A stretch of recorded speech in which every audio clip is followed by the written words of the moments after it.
Okay, I'm going to attempt to tell a story here, and part of the issue is that it's windy, and I'm trying to use the sleeve of the shirt that I'm not wearing as like a windscreen. Hold on a sec. Come on, dang. Damn it. I'm working on it.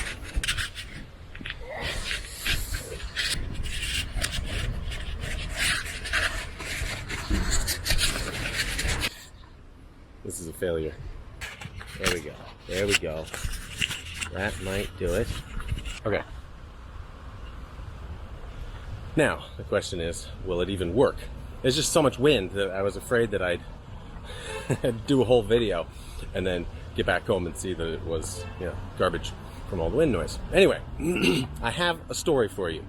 And it's on the topic of vulnerability and, doing something that is mildly terrifying. And so, this goes a little ways back. Around about 2012, I was moving to Portland, Oregon, and I was feeling pretty into myself, and I walked on at a talent agency to do modeling and acting. And I didn't have any idea what I was doing. I didn't really know what I was getting myself into. I just thought, hey, maybe I could make some money on the side, And they signed with me and stuff, and they sent me to an audition. And I had no idea what it was.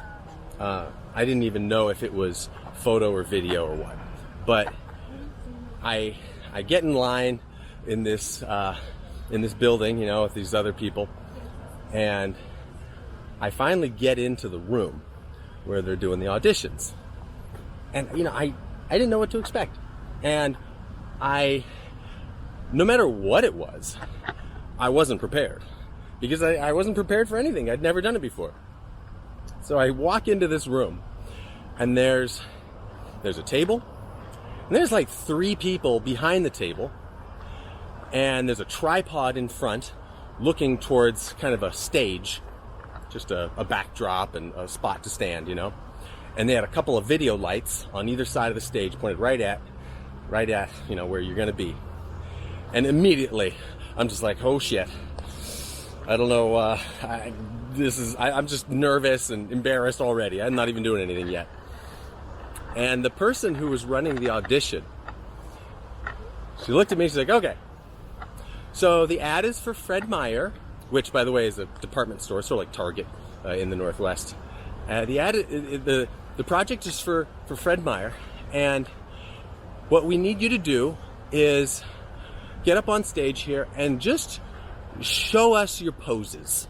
Just go up there, and we just want to see the types of poses you can do. And now I've got some alarm bells going off because I don't know any poses. I've never modeled before. Is it like, do models have a library of poses that they just know and can kind of rattle off on command? And I suppose they do, but I had no idea. I'd never done it before. And so I'm like, poses? What do you mean? What kind of poses? And then she said, this is really what got me going here. She was like, so we're gonna just record, and we're gonna keep the camera rolling for about 2 minutes. And we want you to hold each pose for about 2 seconds. And I'm like doing the math in my head. I'm like, that's like 60 poses. How on earth I can't even think of one. I'm thinking of like Zoolander in my head. Like, that is where I went with this. Then now I'm like, I'm in heart is going crazy, heart rate through the roof. And before I can really even process anything more, they're just like, all right, and go. Like, it's just the most nerve-wracking thing I'd ever done at that point. And so I just had to, like, start posing. I had no idea. I'm just like, Da-da. Ooh. I'm just doing all this like goofy, dumb shit, and in my head I'm like, God, like what kind of poses does Fred Meyer want? You know, like beef, $3.99 a pound on sale, and like I have no idea, and so I'm doing all this cheesy shit, and it's just killing me, and it's like dead silent in the room. You know, there's no feedback, there's no direction, and there's not even laughter. Like, it's just dead silent.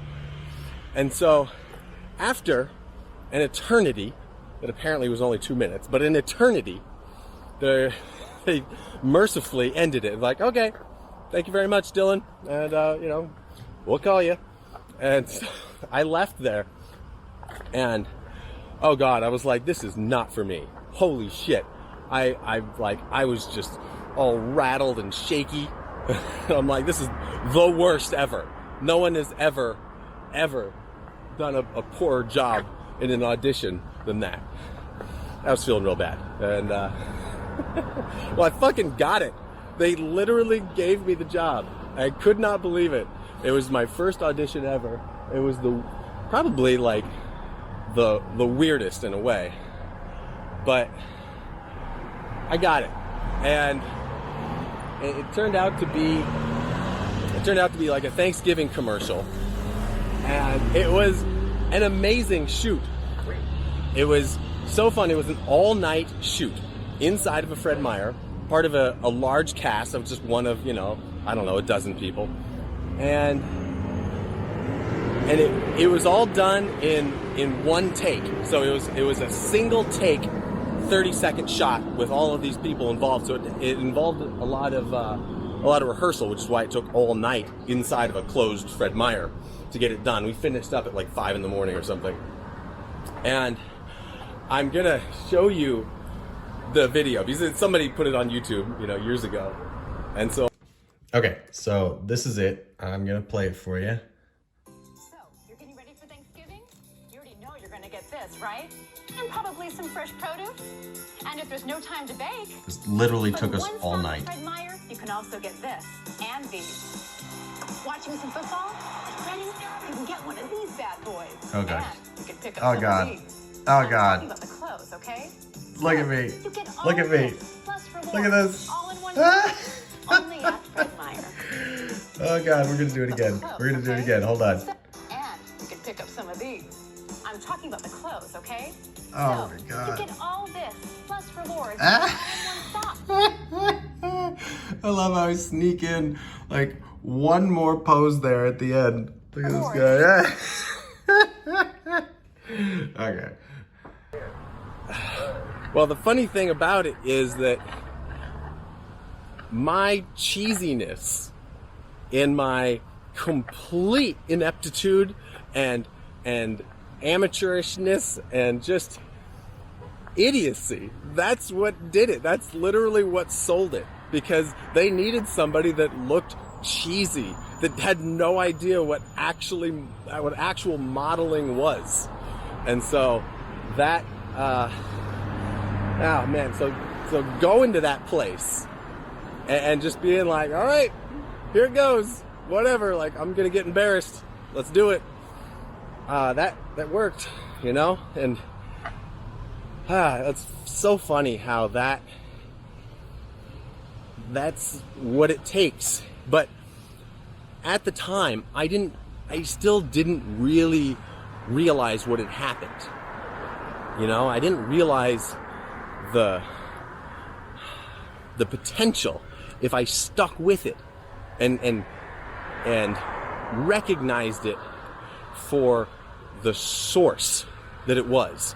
It was a source of growth and power. And to me, it ended up just being kind of a funny story, and it got me my first modeling gig. But if I had stuck with it, and if I had actually pursued situations like that pushed me and actually forced me to get really uncomfortable, you know, that's where you grow. Like, that's literally the source of growth is that discomfort.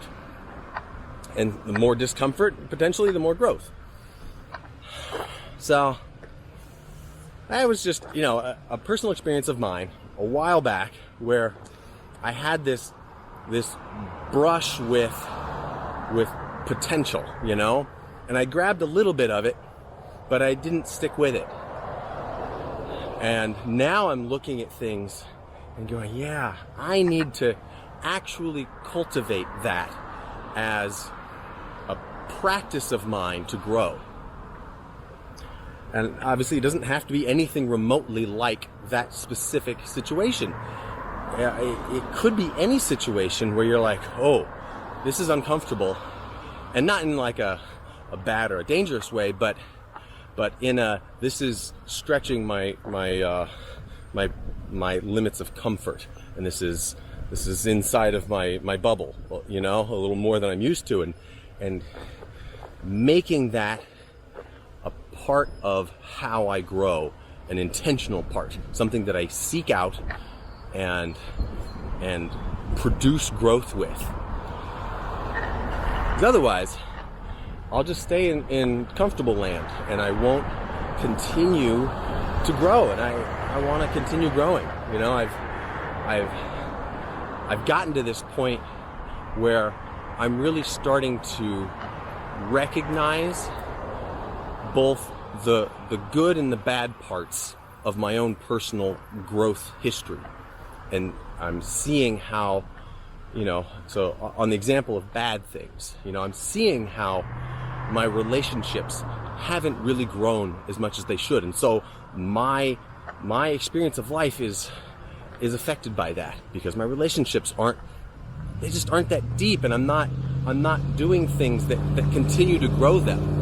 I'm kind of I'm seeing how far I can coast on relationships that were built, 10 years ago. I'm seeing it in my career. I'm seeing how I've been coasting in my career, and I haven't been pushing for growth by pursuing those uncomfortable states that produce growth. So I'm getting more and more motivated and intent on finding, hey, what works to move me forward? What is root cause of this stuff? And I really like this topic of personal growth, or of personal power, of finding the stuff that makes you come alive, that makes you a little scared, and that gets you to come out of your shell, all that stuff. And I'm working towards a way of just a perspective on how to elicit that change in myself. And then I want to, keep documenting it as I go, so people can follow along, or at least see how I did it. And maybe I make some, system, or a sort of like a workout plan for getting that kind of growth to happen. Because we all accept, not we all, but, it's generally accepted that you can follow a workout plan and, put on some muscle or lose some weight or whatever. Like it's fairly straightforward. But I'm at least not aware of a similar setup for something like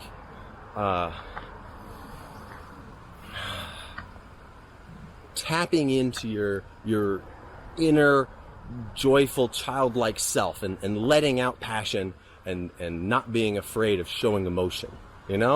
Like, I want that workout plan.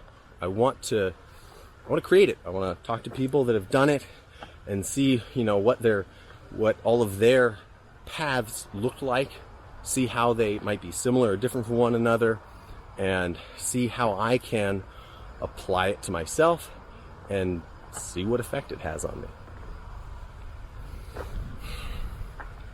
Because I think that'd be a good thing, I think it'd be a good thing for me. And if someone's asking me, then I'd say, yeah, it'd probably be a good thing for you too, to be able to tap into you. and to start casting off some of the layered on bullshit of you trying to just mimic other people and stay in a safe and small space. You know, I don't want to be small, and I don't want to be unobtrusive. You know, I was always trying to make myself small, to not rock the boat, and to just be to be nice.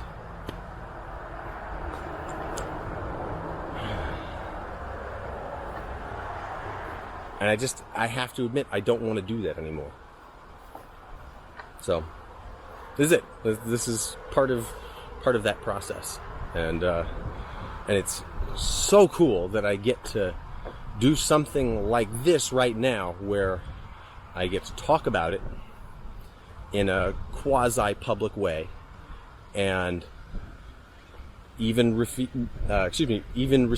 feedback and hear about other people's experience, because that means so much to me, to hear people and just get to know how it feels to them, and maybe what has happened to them in their life that makes this relevant to them, or just all of it, you know?